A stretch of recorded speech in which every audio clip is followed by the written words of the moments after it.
अस्तित्वले, प्रकृतिले, परमात्माले तिमीलाई थपिदिँदै जानुहुन्छ। भएको कुरामा अझ थपिदिँदै जानुहुन्छ। तिमी समृद्धिको यात्रातर्फ अगाडि बढ्छौ। तर के र? तर तिमी आफूसँग भएको कुरामा सधैँ कृतज्ञ, गनगन, गुनासो, यो भएन, त्यो भएन, कस्तो घरमा जन्मे, मेरो बाआमा नपढेको, मेरो समाज नपढेको, गनगन गनगन गनगन गरिरह्यो भने अस्तित्वले, प्रकृतिले, परमात्माले तिमीसँग भएको कुरा पनि छिन्नुहुन्छ अनि तिमी दरिद्रताको बाटोतर्फ अगाडि बढ्छौ।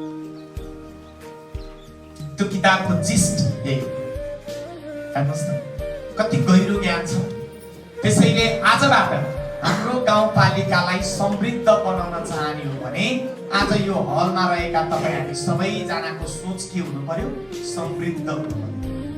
आजबाट छैन भन्ने भावना हुनु भएन। हिँड्दा पनि समृद्ध जस्तो भएर हिँड्नु पर्यो। तपाईहरुको सोच समृद्ध हुनु पर्यो। चेहरामा सधैँ मुस्कान हुनु पर्यो।